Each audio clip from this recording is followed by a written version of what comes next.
Olá pessoal, sejam bem-vindos a mais um episódio do nosso podcast, o Dev Show. E hoje a gente vai falar aí de uma polêmica, algo que está rolando aí nas redes sociais, sobre o papel do arquiteto de software. E aqui não só arquiteto de software, arquiteto de soluções também. Será que esse papel deve ou vai acabar por algum motivo? É essa discussão que a gente quer trazer aqui para a nossa mesa do podcast, para comentar um pouquinho as nossas impressões, o que a gente acha e dar luz a essa, vamos dizer assim, esse questionamento que foi trazido aí nos últimos dias. Beleza? Eu sou André Seco e não é porque está num post que você deve acreditar. Boa! Fala aí, pessoal, eu sou Luiz Carlos Faria e um time sem arquiteto é um barco sem leme. Caramba! Olá pessoal, aqui é o Renato Groff e vamos também rir um pouco sobre arquitetos da NASA, gênios incompreendidos e outras frustrações. Caramba, isso foi específico. Fala galera, aqui é o Thiago Bertuzzi e arquiteto é a evolução do sênior. Com 3 anos já dá pra ser sênior. Com 3 meses de curso você pode ganhar 8K por mês. Com 2 anos de experiência você lidera uma equipe fácil. Microserviços é sempre a primeira opção pra tudo. E finalmente, o ChatGPT substitui fácil uma equipe inteira de TI e qualquer arquiteto. Vai na fé, fácil, fácil, fácil. Zero na prova. Cara. Precisando, você pode ainda fazer uma maratona no final de semana e você vai além de arquiteto. Você pode ser CTO daí. Exatamente.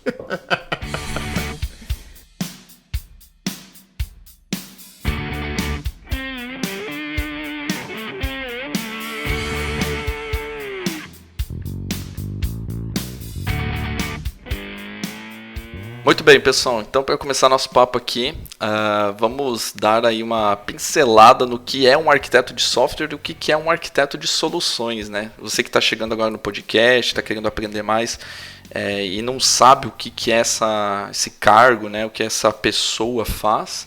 Acho que é interessante a gente falar aí brevemente, porque a gente já tem episódio aí falando sobre arquitetura, inclusive aqui no Dev Show.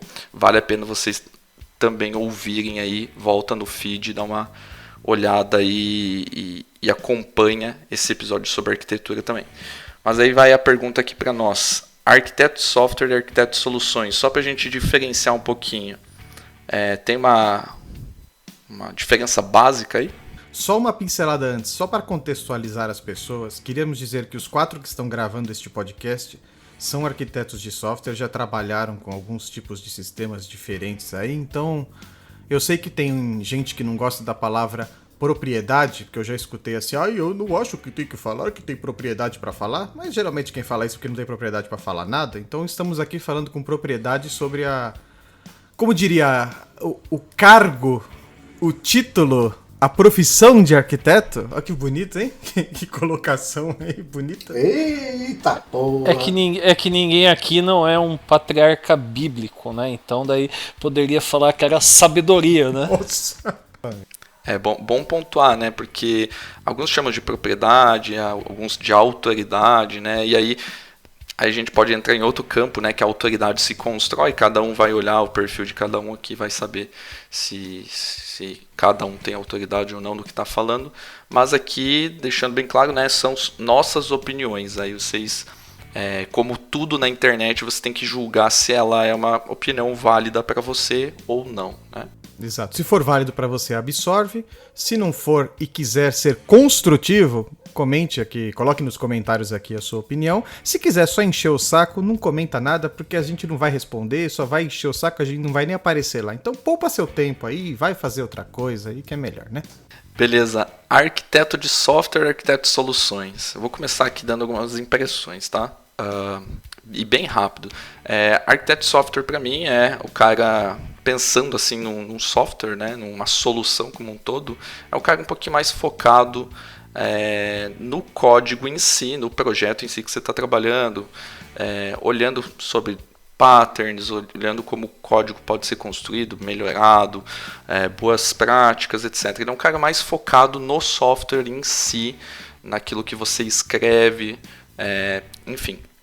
E o de soluções, para mim, é aquele cara que tem uma visão um pouquinho mais macro, né? Onde você, além de acompanhar o software sendo construído ali, se você tiver esses 2 cargos na empresa, né? Um vai cuidar um pouquinho mais próximo do código, dos devs, acompanhar, e o arquiteto de soluções é aquele que dá uma visão um pouco mais macro de quais componentes você vai plugar nesse teu software, qual banco de dados, qual mecanismo de cache que eu vou utilizar, trabalhar com mensageria, qual é essa ferramenta, etc. Vários componentes que circundam ali um software, inclusive componentes de terceiros, APIs externas que você precisa consumir aí para atingir o objetivo do software, né?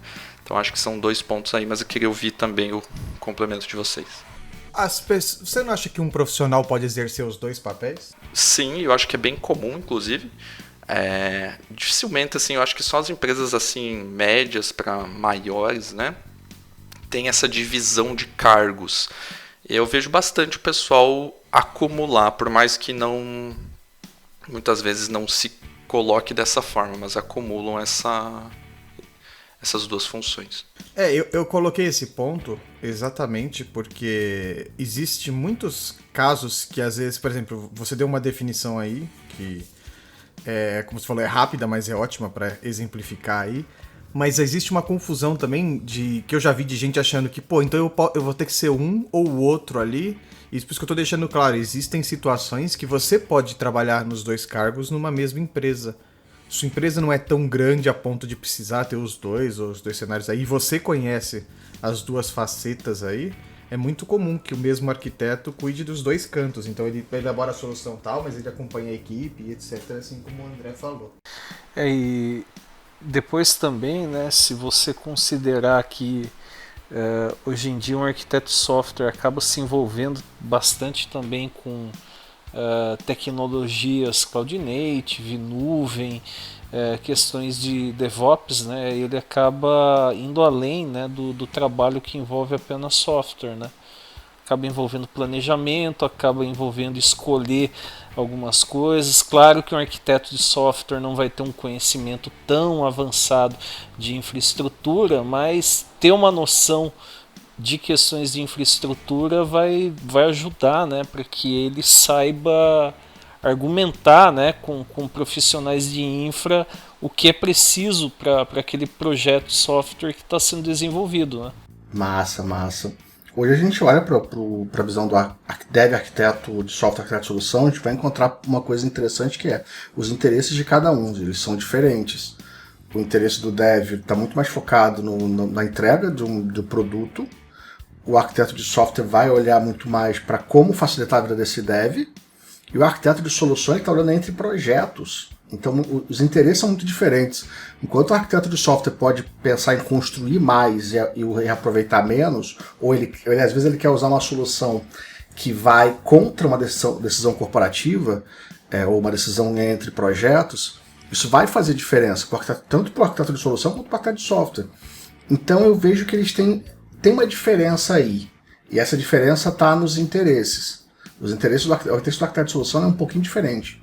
Ele está muito focado na ideia de, cara, o que eu faço para esses 2 projetos de forma em que eles ou convivam juntos, ou usem o mesmo stack, ou usem uma stack parecida, ou façam as coisas de um jeito um pouco mais com mais governança. Esse é um ponto importante. Um ponto que a gente pode conectar aqui, né, que o papel, né, do arquiteto, e eu acho que eu posso fazer aqui uma relação com a arquitetura civil mesmo, né?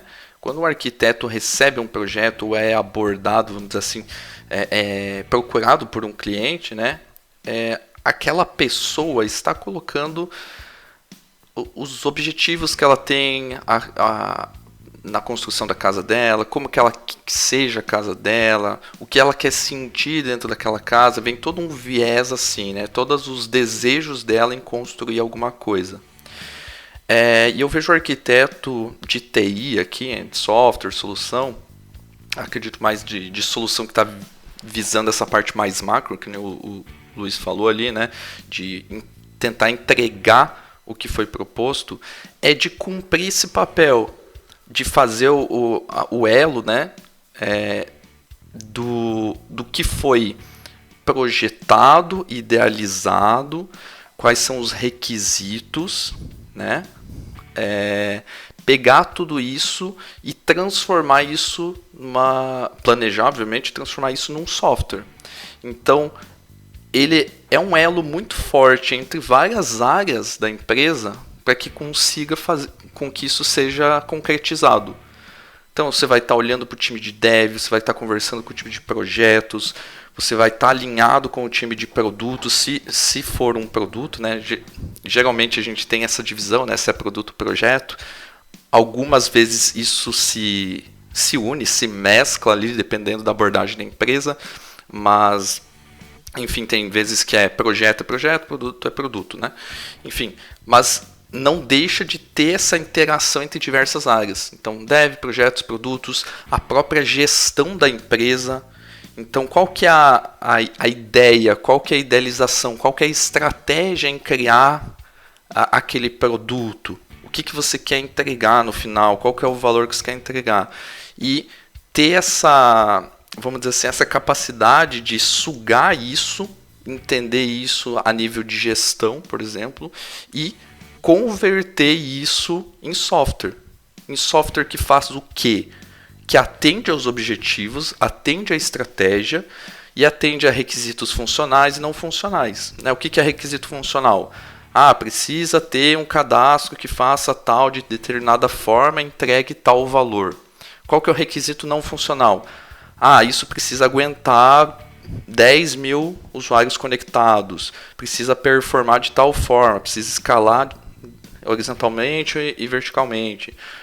E aí outros requisitos aí mais tecnológicos que seriam os não funcionais. Você falou de requisitos funcionais, eu achei interessante porque vocês já devem ter visto situações no dia a dia, né, desse tipo. Você tem pessoas que são muito boas tecnicamente, mas o cara pode ser uma pessoa complicada, né? A pessoa, né, pode ser complicada no trato com áreas de negócio, né? Acabam faltando aí soft skills. Eu já vi casos até mesmo, né? A pessoa está como líder técnico, é considerado arquiteto daquele projeto e não há nenhum esforço para se conhecer um pouco mais sobre o negócio, né? E entender direito os requisitos funcionais. É muito importante você ter habilidades técnicas para implementar bem requisitos não funcionais, né? Mas, você trabalha numa empresa da área financeira. Se você não conhece bem os produtos financeiros daquela empresa, você não tem filtro para, de repente, impedir algum absurdo que seja pedido num projeto, né? Então, eu concordo aproveitando o que você falou aí e puxando do que o André falou, é por isso que, de fato, o arquiteto ele tem que conseguir ser claro com todas as áreas envolvidas. Se fala muito em muitos padrões de arquitetura, ou no geral, assim, principalmente quando a gente vai falar de criação de projetos, da linguagem ubíqua, né? Que é aquela linguagem falada no cotidiano, é aquela linguagem que a empresa entende. Então, o arquiteto ele tem que fazer o possível para que isto fique claro entre a área e o que está sendo construído. Note que muito do que se foi falado aqui sobre o arquiteto, ninguém aqui falou de código, ninguém aqui falou de linguagem, ninguém aqui falou de nada. Nós estamos falando sobre aquele levantamento inicial e, como o André disse, quantos usuários vai ter que suportar, aonde vai ser escalado e etc e tal. É a elaboração do projeto e da ideia. E um ponto que não fica claro em muita gente, e eu percebo, eu vejo o pessoal falando assim, olha, mas não pode esquecer que esse software, ele precisa ter cache aqui, não pode atualizar, e na hora não sei o que, eu falo, cara, volta uma casa, como se fosse um jogo de tabuleiro, né? Volta uma casa aí. Primeira coisa, a gente tem que fazer o levantamento. A gente tem que... Não, mas o levantamento aqui tá rápido. Não, se você levantou errado, dane-se a tecnologia daí para frente, o levantamento, as ideias que tem que ser colocadas, os objetos, assim, entre aspas, que você entende que a área vai precisar, que aquela funcionalidade, etc e tal, a parte funcional, se você separar isso em módulos, etc e tal, como vai ser feito, é a parte mais importante, principalmente esse é o trabalho do arquiteto, né? Então, tem que ter essa cabeça. Quem vai utilizar o software não vai estar preocupado se você está utilizando RabbitMQ, está utilizando Azure Service Bus, se você usou Framework X ou Y.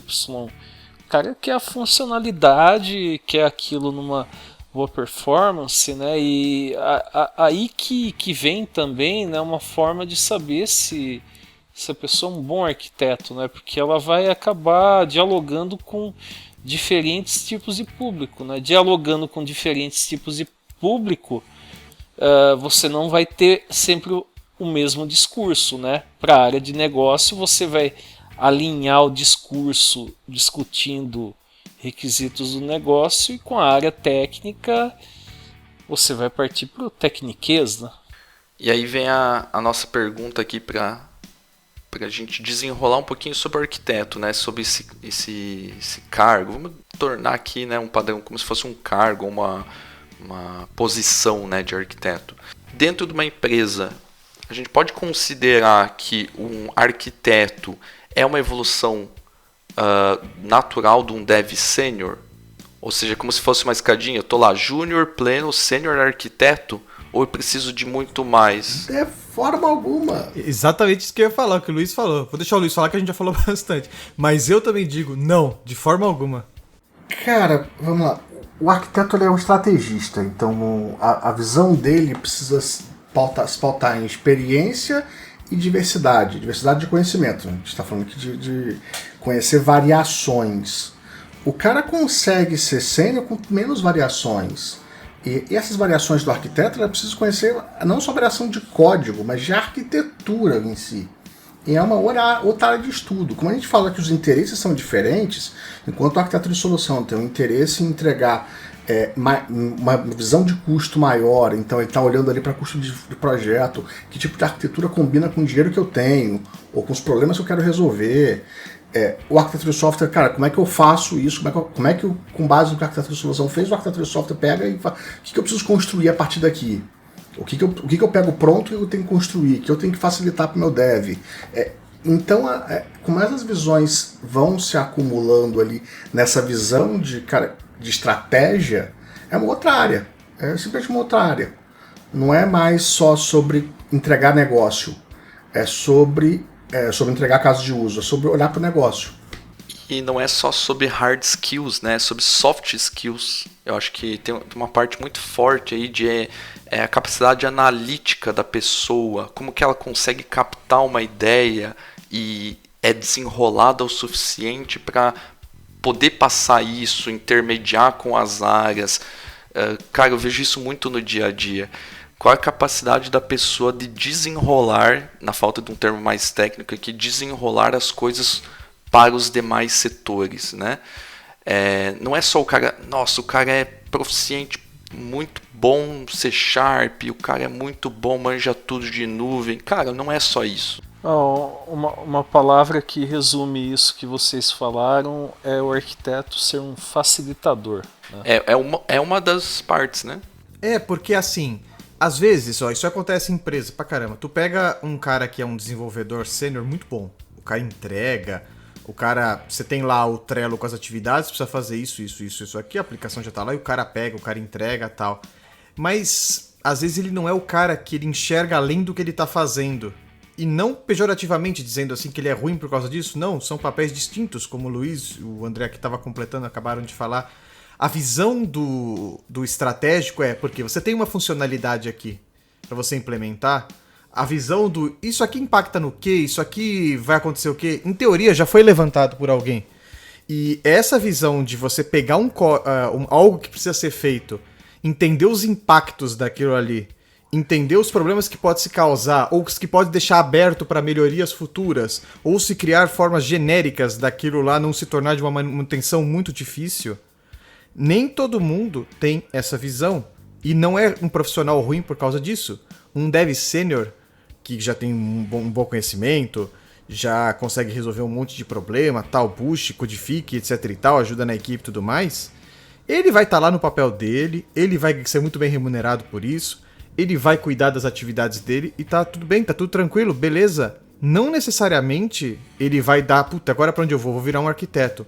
Tem que se colocar na cabeça que o papel do arquiteto é outro. Quando a gente sai da senioridade e fala, eu queria trabalhar com arquitetura, eu quero entender mais como isso aqui é construído. E como o André falou, da engenharia civil aí, eu quero entender o que segura esse prédio, eu quero entender por que isso aqui não cai, ou, um prédio construído no Japão, por que ele tem uma estrutura para um caso de terremoto.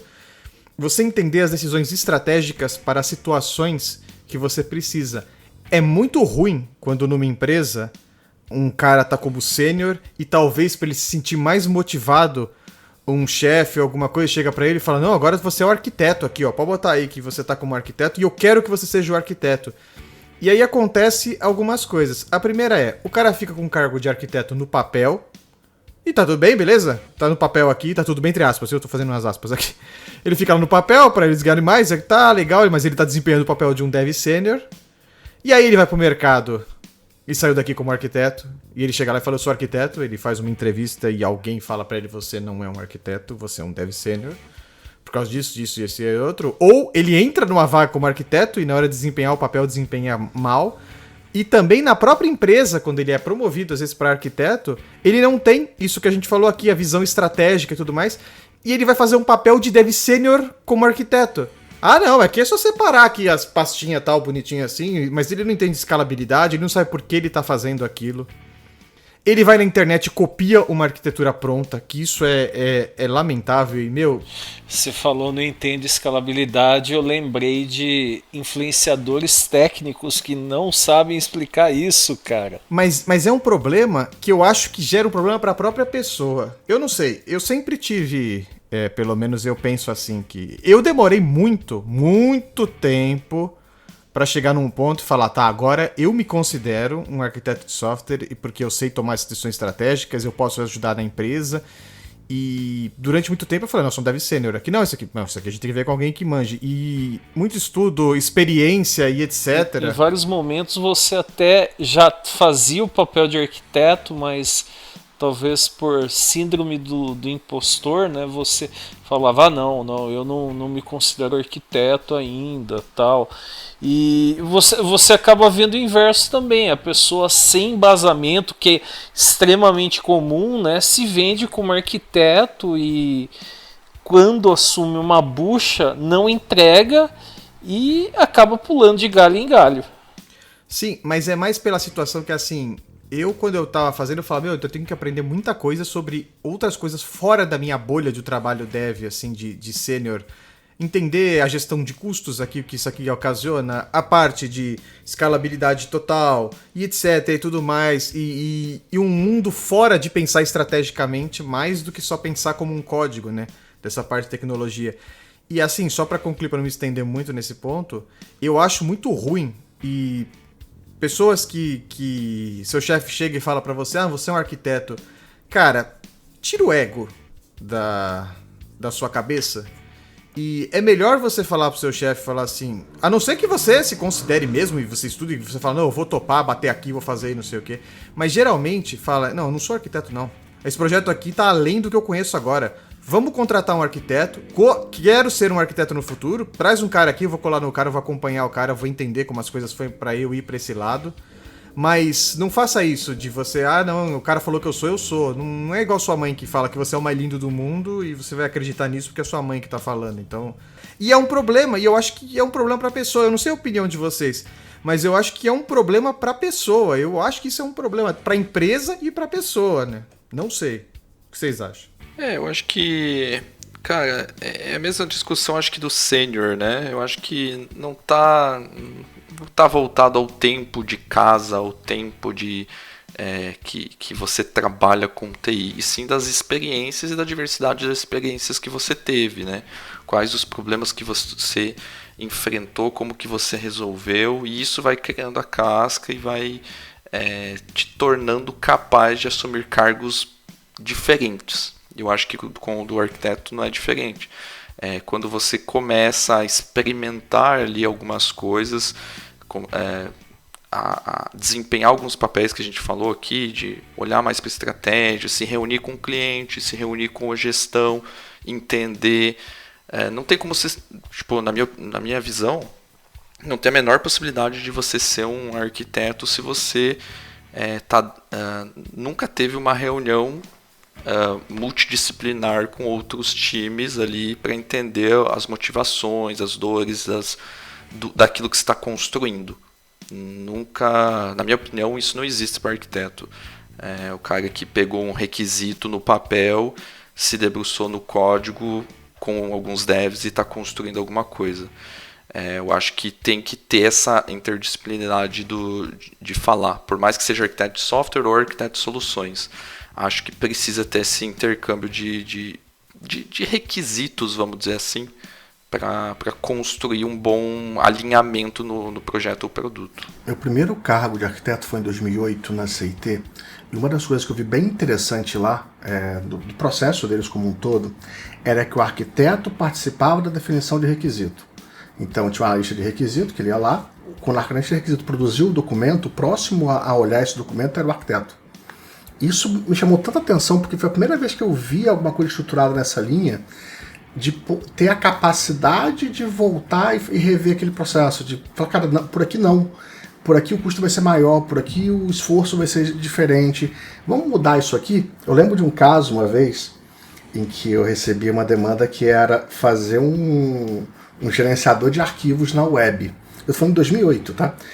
Era basicamente ter lá um servidor com os diretórios em cluster e ter um gerenciador de arquivos pra gente. Quando eu voltei para analista para poder falar sobre isso, a gente saiu da reunião com um upload. Simples assim, um upload. Um botão de upload, tipo, só isso. Eu acho que essa parte do requisito aí é muito real.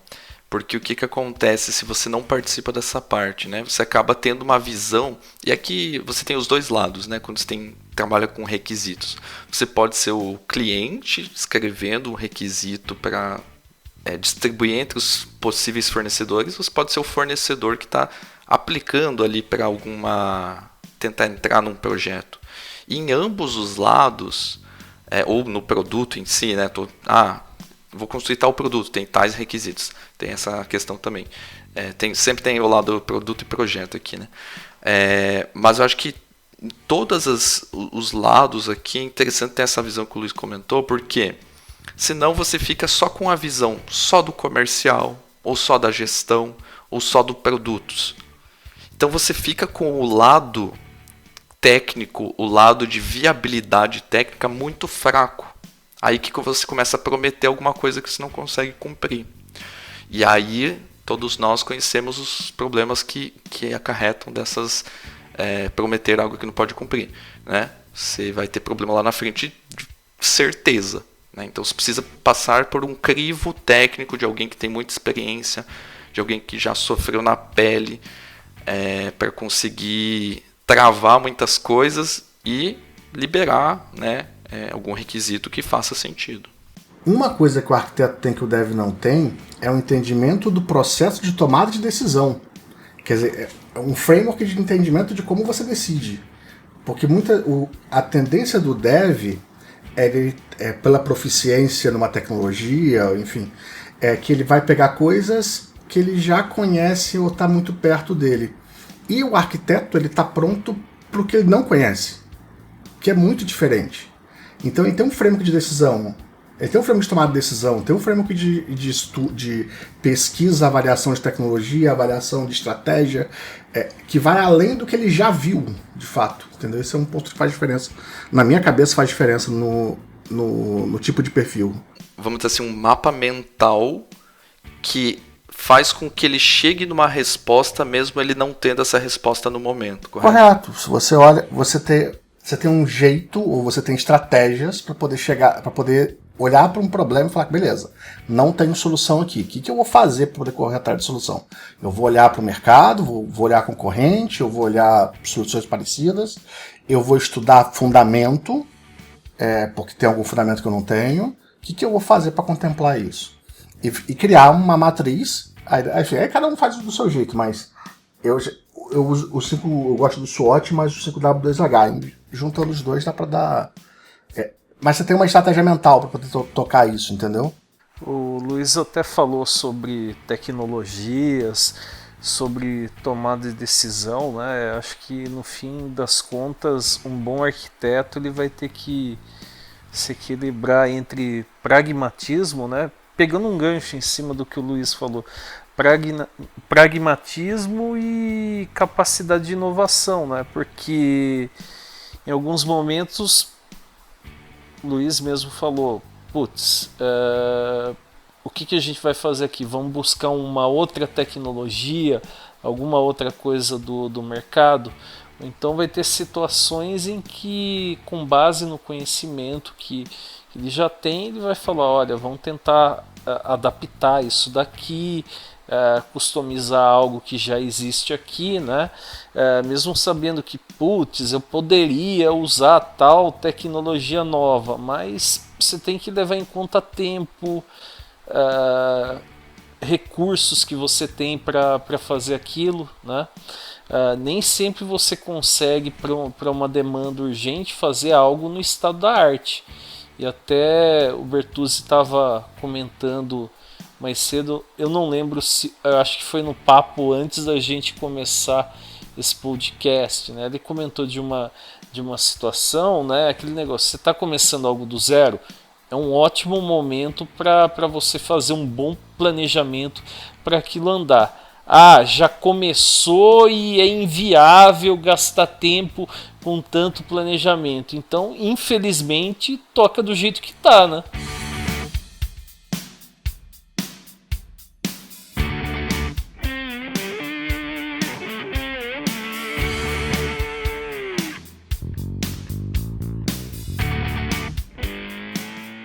Bom, agora que a gente já contextualizou aí um pouquinho sobre o trabalho do arquiteto, que vai muito além do techniquez, né? Acho interessante a gente voltar aqui um pouquinho para o que nos motivou, né, para trazer esse papo aqui. Será que o papel do arquiteto, como a gente falou aqui, vai acabar? Primeiro ponto aqui, que é uma provocação para a gente discorrer sobre, nós temos um cargo centralizado, né, de arquitetura, o cara que realmente pensa ali, faz, articula algumas coisas. Por ser decisões centralizadas, vamos dizer assim, né, ou muitos pensam assim, né, ter decisões centralizadas, isso não pode gerar algum tipo de poder na mão de poucos, decisão unilateral, decisão viciada, decisão enviesada em relação à própria experiência daquele profissional. Tem muito dessa crítica de será que o papel do arquiteto não deveria ser diluído ou distribuído entre os devs? Então acho que a gente poderia falar um pouquinho sobre isso para dar nossas impressões. Eu acho que é de empresa para empresa. Empresas mais maduras, com times mais sêniores e muito sêniores, o papel do arquiteto ele quase não existe. Só que a realidade do mundo não é essa. A realidade do mundo é que assim, as empresas precisam. Sempre que a gente tem essa situação de um skill muito especial, precisa estar presente, precisa todo mundo ter esse skill. E eu não tenho esse skill no mercado para poder botar na minha empresa, eu vou sempre afunilar isso em contratar um só. E a gente faz isso com o Sênior, faz isso com o DevOps, faz isso com um monte de coisa. E a gente é só mais um que a gente está fazendo isso. Isolar esse cara para que ele possa ser o mais sênior que a gente contrata, para depois você ter um time que ele vai formar, ajudar, enfim, conduzir. Mas dá para ser participativo e muito participativo. Um ponto que você falou é que no mundo real você não tem o teu time todo de devs seniors, né, que manjam muito, que sabem muito, que entendem o negócio como um todo de forma ampla. O que você tem é muita rotatividade, mercado aquecido. A gente viu que deu uma baixada agora, mas o mercado estava super aquecido, então era dev saindo de empresa, entrando em outra. Então sempre quando se faz esse movimento, você vê pessoas entrando na empresa que não conhecem muito sobre o negócio, né? Não que elas entrem como júnior, mas assim, em termos tecnológicos elas podem até ser sênior. Mas para tomar uma decisão a nível arquitetural, você precisa conhecer do negócio, que nem a gente estava falando agora há pouco. Então, se você já tem um time muito rotativo, já é muito mais difícil você distribuir essas decisões, na minha opinião. De fato, eu acho que muita gente acha assim que... não, eu tô aqui no dia a dia, o sênior, deve ser, né? Tô aqui no dia a dia, quem melhor que eu para tomar decisões do projeto aqui? Aí entra aquele ponto. Você tá no seu dia a dia fazendo aquele feijão com arroz, a regra do jogo muda, e aí? Você consegue tomar a decisão? Mas tem outro ponto, cara. O dev, ele é cobrado, né? Ele é avaliado e medido por quanto ele entrega de negócio. Ele pode deixar a arquitetura quebrada, ele pode deixar a longevidade, governança e manutenabilidade na lama, e ele vai ser bem avaliado ainda assim, porque só vai perceber isso lá na frente. Você vai perceber que isso deu caos quando ele não conseguir dar manutenção lá na frente. Só que aí, já que assim, então as forças são diferentes. O arquiteto já é cobrado por isso. Isso faz muita diferença. Essas cobranças diferentes faz com que um empurre para um lado, outro empurre para o outro, e como resultado a gente está no meio do caminho.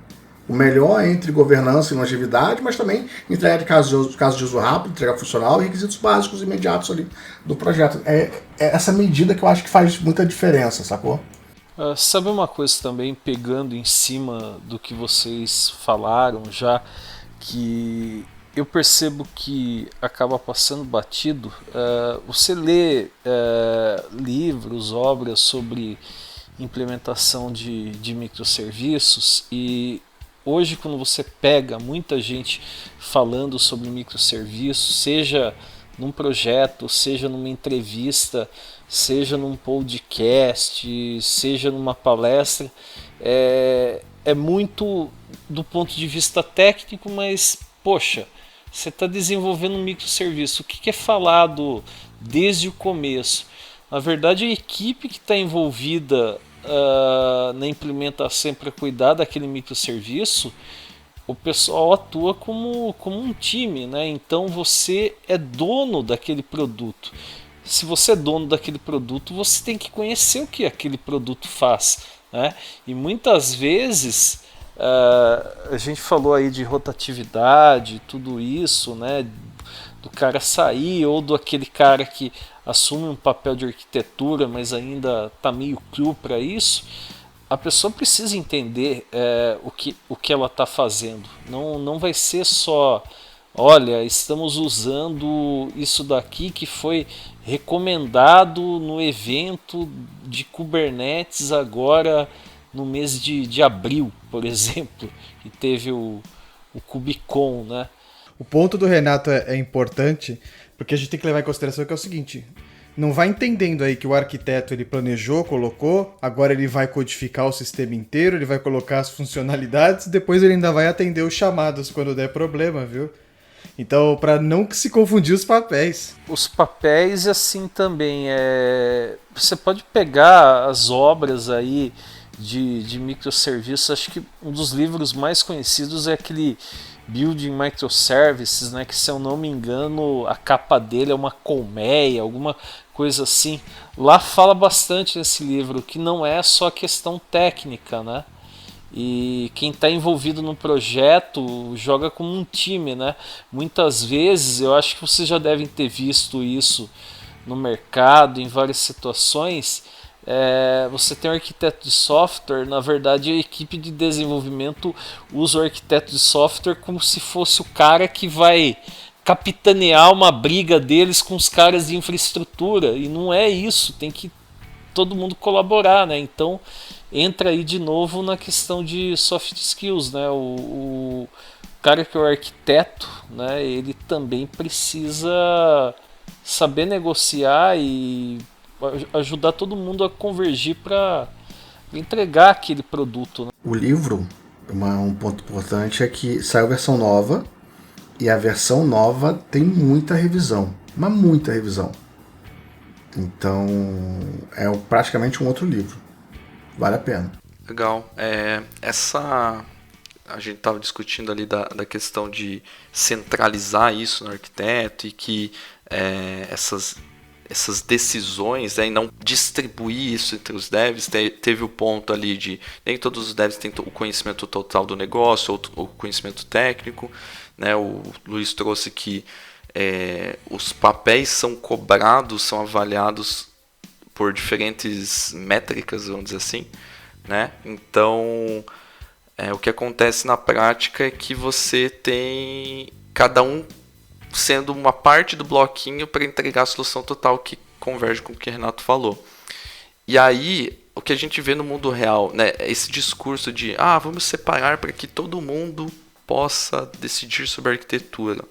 Tudo bem, pode ser que um nível muito alto, muito maduro de desenvolvimento, empresas grandes, isso funcione de boa, né? Só que na prática a gente vê empresas médias e até grandes empresas, né? É sprint atrás de sprint, é meta atrás de meta, é prazo atrás de prazo.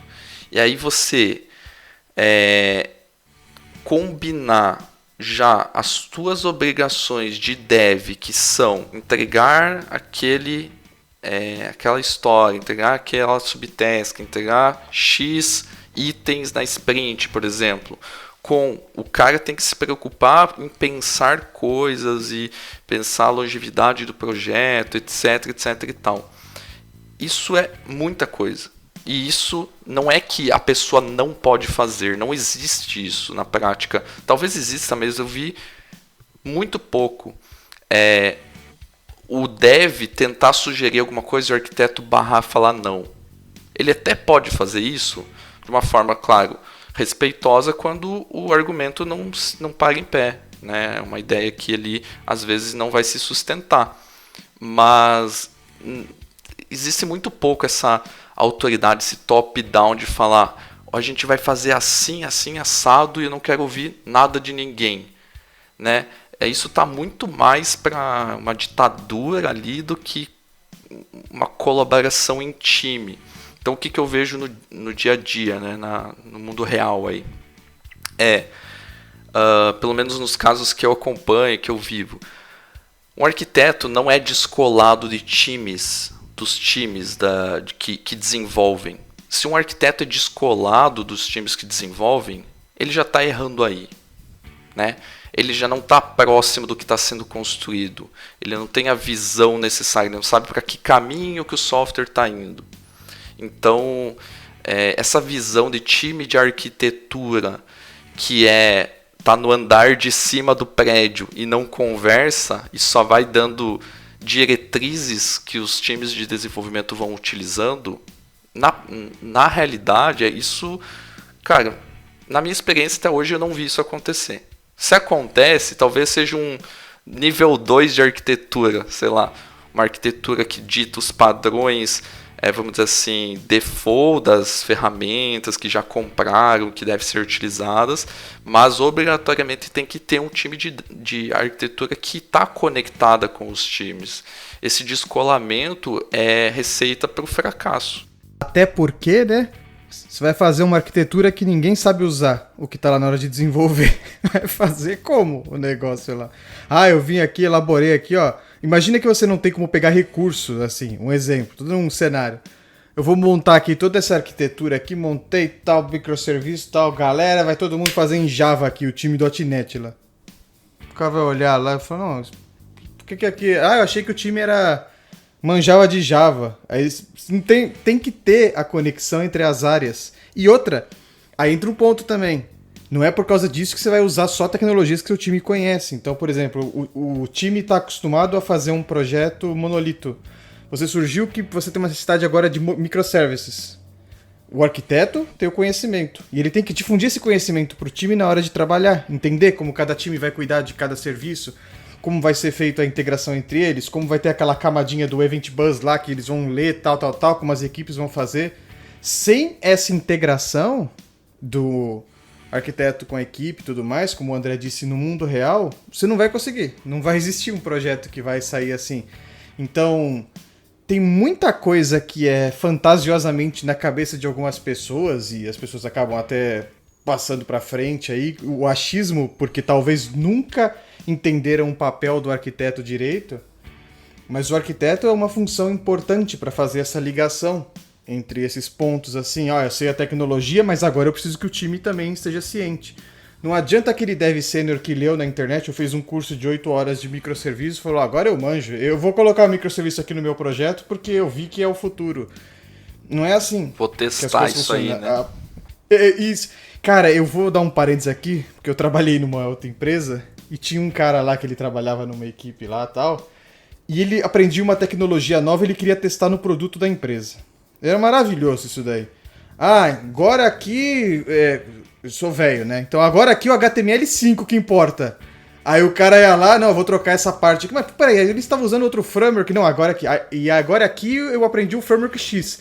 Aí o sistema ficava remendado porque ele estava testando lá. Porque ele era o sênior e estava testando no sistema de produção. Isso é muito comum, cara. Um amigo nosso, né, Bertuzzi, o Robson, né, que é MVP também, a arquitetura orientada a oportunidades, né? Surgiu a oportunidade, vou enfiar esse framework ou tecnologia. Exatamente, né? Maravilhoso. Exato, e gente, não é assim. Quando eu vejo que alguém fala, o dev sênior pode assumir o papel do arquiteto, eu imagino isso. Então, mas assim, se esse dev sênior realmente já está num nível de arquiteto, ele vai ter bom senso, né, e vai ser pragmático, né, vai falar, putz, eu queria usar isso, mas não faz sentido usar isso aqui, né. Agora, se é o sênior que se acha arquiteto, mas realmente não é arquiteto, que é o que justamente vai causar problemas, né? Ele vai tentar encaixar alguma coisa, não vai dar certo e alguém vai ficar com aquela bucha para resolver. Muito provavelmente eu já vi isso acontecer, ele vai falar, Ele sai daí, troca de empresa. Vai dar chabu nesse projeto, vou pular fora, alguém que se vire com isso, né? Exatamente, o cara vai dar o pula pirata e tchau! Mas é exatamente esse o ponto. Por que não distribuir isso? E olha, aqui um disclaimer, né? Não quer dizer que você não tem que ouvir. Nossa, eu já ouvi tanta opinião boa, cara, tipo, que utilizou... Cara, você tem que ouvir os times, você tem que ouvir dev sênior, tem que ouvir quem manja muito do negócio. Só que por que você não pode distribuir isso igualmente? André, eu já ouvi opinião muito boa de dev júnior e opinião muito merda de dev sênior. Sim, igual, entendeu? Mas por que você não pode distribuir isso? Porque entre dev sênior, que a gente comentou, e um arquiteto, existe outros skills necessários. E cada um não tem tempo para fazer tudo. Você não pode compartilhar. Beleza, agora todo mundo aqui do projeto vai trabalhar com a parte de infra, suporte, implantação, vai codar, vai planejar e vai falar com o cliente lá. Cara, isso não se sustenta. É bom eles conhecerem coisas e ir se desenvolvendo, fazer o PDI, né? Se desenvolvendo para o cargo que ele quer atingir no futuro. Sim, muito legal. Mas na prática, durante o dia a dia, cada pessoa não tem tempo para fazer todos os trabalhos, senão não existiriam cargos nas empresas. Então, às vezes num post, numa palestra, o pessoal falando aí abertamente que tem que horizontalizar ali os cargos, todo mundo manjar de tudo. É muito bonito esse discurso, é tudo muito lindo, mas assim, na prática não se sustenta.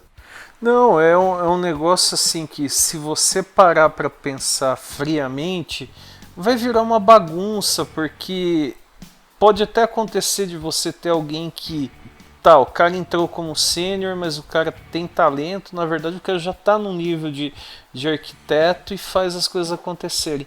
Mas vai ter aquele cara que se engana, né, achando que não, beleza, eu mato no peito. Deu problema, o cara muda de emprego e fica lá um ninho de mafagafo para ser resolvido, né? Não tem problema, como o André falou, você pegar, por exemplo, você lidera um time, eu falo isso porque eu lidero o time, e colocar um dev sênior em contato com um cliente, porque para resolver um problema, por exemplo, que está acontecendo, sem problema, porque é para isso, para de repente entender uma necessidade, depois você participar da arquitetura, porque a pessoa pode estar querendo evoluir para um cargo de mais decisão estratégica, ele pode estar querendo virar um arquiteto um dia também, e etc e tal. O problema é você deixar uma decisão crítica na mão de quem não tem aquela expertise. E, de novo, a gente tá falando de dev sênior. Olha onde a gente chegou. O dev sênior o de verdade, né? Não esses que estão falando na internet 2 anos, aí 3 anos. O de verdade, o dev sênior de verdade. Ele tem a habilidade, ele tem o conhecimento, ele já teve muitas experiências, mas a gente tá falando de algo que é o skill que volta lá pro começo do podcast, aquele skill estratégico. Então não tem problema eu colocar esse dev sênior aqui para acompanhar. Ou, de repente, ele até acompanhar o arquiteto para ele se evoluindo e tal. Mas, gente, de verdade. Deixa todo mundo fazer. Pega o seu time de sênior, tira o arquiteto e fala, não, podem fazer aí do jeito que vocês quiserem aí, porque a gente não precisa do arquiteto pro dia a dia. A primeira coisa que vai acontecer é cada um bolar um negócio diferente para fazer no mesmo... Antes de fazer, cara, pergunta os argumentos. A coisa mais comum que eu vejo é, você até tem uma ideia boa com argumento bosta. O argumento ruim. Tipo, o argumento não se sustenta. A ideia, no final, é boa, mas o argumento para chegar nela não se sustenta. Então, em qualquer defesa você cairia fácil. Eu já vi isso acontecer muitas vezes. É o cara na prova de matemática que ele enche de qualquer coisa no desenrolar da conta e no final dá o resultado certo porque ele colou. Né? Exatamente. Eu já vi isso acontecer muitas vezes, cara. Assim, o microserviço é uma delas. O cara quer escalabilidade, o cara quer resiliência, ele tá usando esses argumentos para justificar microserviço, por exemplo. É um caso típico. E, cara, você consegue isso tudo sem microserviço. Ponto. Você não consegue a independência. A independência é exclusivo. Mas isso que você falou, né? Tipo, para a pessoa chegar a essa conclusão, né? Ela levou em conta tempo, custo, impacto que vai ter no que já existe, né? Alguém que vai na pura empolgação não vai pensar, vai falar, não, vamos implementar em microserviços, vamos colocar isso no Kubernetes já de cara, né? Tem um ponto lá atrás que a gente falou sobre burocracia e liberdade e... Bom, eu acho que eu sou o mais radical de todos daqui, né? Da mesa, né? Então, o que acontece? É comum nas minhas arquiteturas eu criar abstrações, quer dizer, eu não uso implementação, o André chama de enabler, não é isso? Sim, tá. Os enablers ali para poderem ser os facilitadores para serem utilizados nos demais projetos. Uhum. Eu, por conta da idade, eu chamo de abstrações, que são esses facilitadores. Então é muito comum, minhas arquiteturas terem aos montes, que eu não quero tocar em linguagem baixa para nada. Porque isso facilita, economiza código, enfim, eu moldo também o comportamento e eu consigo obrigar algumas coisas, como RabbitMQ, eu quero resiliência. Cara, o meu consumidor tem resiliência por default e você nem consegue tirar. Um exemplo bobo, tá? Esse tipo de coisa, porque aí você facilita a vida e garante aquele requisito. Cara, e aí qual era a dor de cabeça que eu tinha? Como tinha muita abstração, a parte legal da coisa ficava na abstração. O código de negócio parecia burro, porque as abstrações faziam toda essa parte burocrática, de tecnologia mesmo. Então ficava simples. E aí eu tinha o problema que era o seguinte: vira e mexe, eu tinha gente querendo criar abstração nova para coisa que já existia. Era esse o problema. Por quê? Porque senão o código de negócio ficava meio chato, meio boring, porque o cara queria botar ali um envio de e-mail dentro do próprio código, ao invés de chamar um serviço. O cara queria, sei lá, fazer outras coisas que ele queria fazer no meio do código, e a gente isolava isso. A ideia que eu usei para isso foi a seguinte: se você quer de fato fazer uma abstração nova, você faz parte do seu job mexer em todo mundo que tá usando a velha, porque a sua tem que substituir a velha.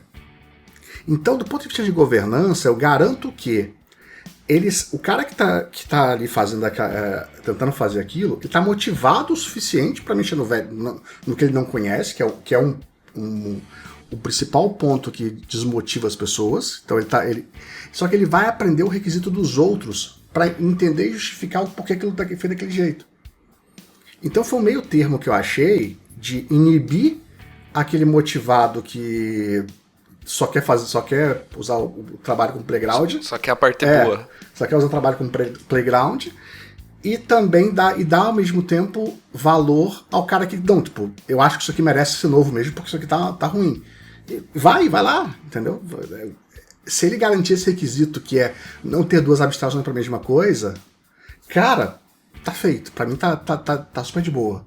E um ponto também, eu acho que isso é um bom ponto, que você obriga também a entender o que a abstração velha, o que a ferramenta velha tinha que eu preciso migrar, né? Tenho que manter, né, retrocompatibilidade, né? Não posso ficar, mudei tudo, reescreve tudo que foi baseado nisso. Não funciona na prática. Inventa novas coisas e beleza.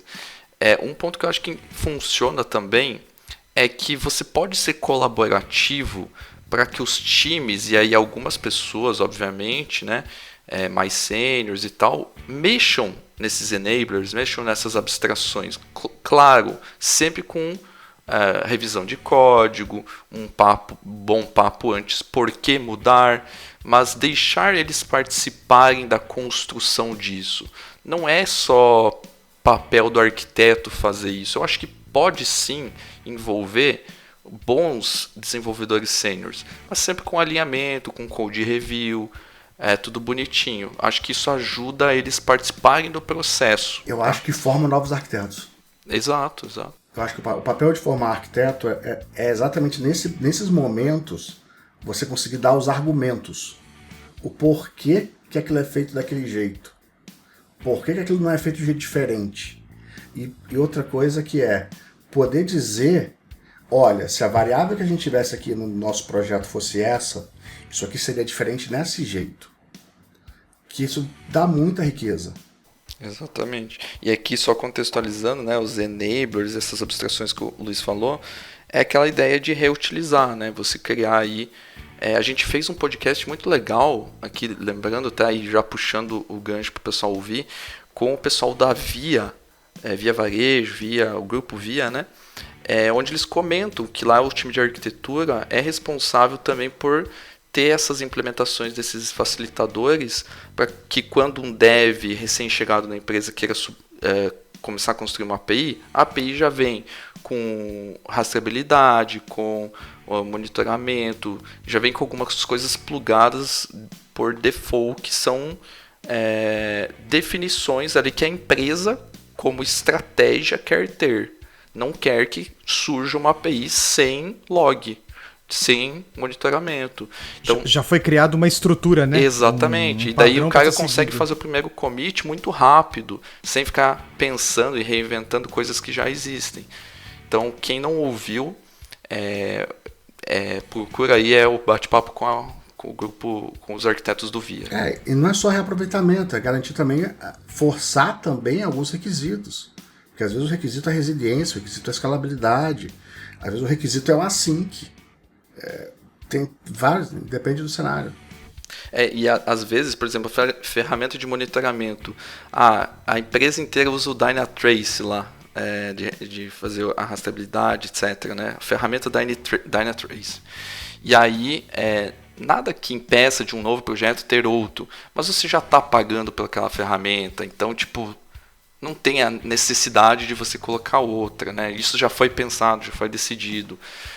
Então, muito provavelmente, a direção que tem que se tomar é plugar mais algo que está sendo feito nessa ferramenta também.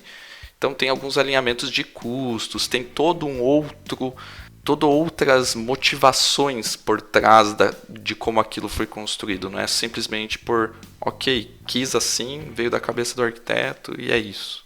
Acho que a gente está se encaminhando aqui para o final, né? A gente anotou dois últimos pontos aqui, eu vou deixar aberto para vocês falarem o que querem falar como fechamento, mas esses dois pontos são muito bons, inclusive vão de encontro com com as coisas que a gente lê nessas internets, né, da vida aí, que é a questão de tipo, vamos descentralizar, não vamos descentralizar? O papel de arquiteto é um papel autoritário ou não é, né? Então, queria que alguém lesse essas duas aí.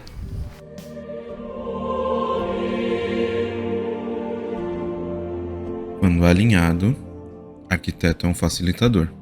Quando desalinhado, arquiteto é um ditador.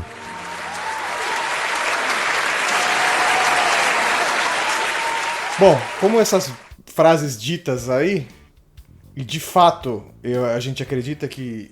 Eu acho que assim, é o resumo do que foi conversado nesse podcast. O arquiteto que tem o alinhamento com o time, com o cliente, ou com a demanda interna, com todas as áreas, e que escuta a opinião dos times de desenvolvimento, entre todas, para se elaborar uma coisa, ele sempre vai ser o facilitador. Ele vai conseguir tomar decisões mais exatas, ele vai conseguir elaborar um projeto melhor, ele vai conseguir atender às expectativas e conscientizar todos os times. Da mesma forma que o André estava dando até exemplos aí, quando o arquiteto não tem esse alinhamento, ele vive no mundinho dele, ou puxando até do assunto que a gente falou, o sênior que acha que é arquiteto e está no mundinho dele, mas não entende essa parte do alinhamento e etc., ele vai acabar virando um ditador. Não, porque eu manjo, isso aqui é o jeito certo. E entendam, pessoal, quando você faz... Essa eu queria dar um disclaimer, porque tem um ponto que as pessoas às vezes não entendem. Se você conhece mais do que uma pessoa, e a pessoa está fazendo algo errado, você explica pra ela que, olha, meu amigo, no padrão e assim, é assim que se faz. Isso não é ser ditador, tá? Você tá só direcionando a pessoa pro jeito certo de fazer. Então tem muita gente que fala, o fulano lá, ele é ditador, ele acha que só o jeito dele é o certo. Sim, porque ele tá falando o padrão correto. Então o jeito dele é o certo, não tem outro jeito pra fazer aquilo que ele tá falando. Quando é imposto em cima... uma opinião própria, falando assim, só vai funcionar assim, ponto final, que é do jeito que eu quero, e não existe um argumento explicativo, aí sim, o arquiteto, ou qualquer um, é um ditador. Então, o arquiteto ele vai dizer pra você por que aquilo tá sendo feito errado, e por que tem que ser de tal forma, vai escutar a sua opinião, colocar junto e falar, pô, de repente, realmente o seu jeito dá, mas então, não daria, porque se eu escalar vai acontecer isso, na cloud que temos na empresa, não tem esse serviço, então, entendi que você falou aqui e tal, e etc e tal. Então, o arquiteto vai fazer esse papel correto de facilitar com o conhecimento dele. Ele não está te impondo, ele está só te explicando. Agora, se ele chegar e falar, não, a gente vai usar... Isso aí vai ser feito com serverless, ponto final. Não, mas por que vai usar aqui? Porque eu tô falando que eu sou arquiteto, cara. Isso é ditador. Só para deixar claro, assim, acho que esse ponto. Quando não tem embasamento, não quer explicar, é porque não sabe ou tem um motivo obscuro por trás, né? Então... talvez aquela decisão não seja a melhor possível, se não tem como defender ela, provavelmente não é uma decisão muito boa, né? Não acreditaria tanto assim, né?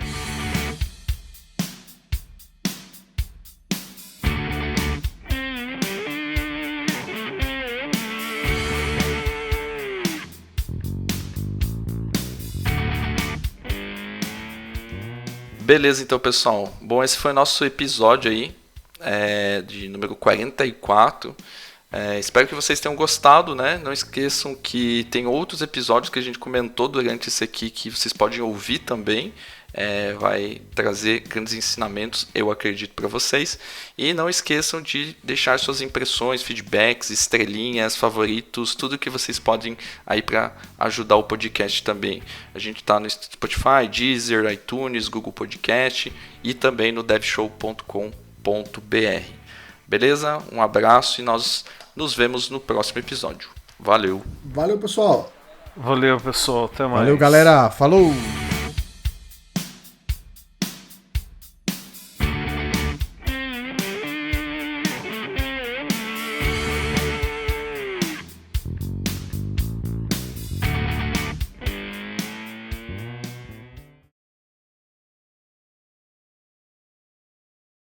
Gente, a gente pode pedir pro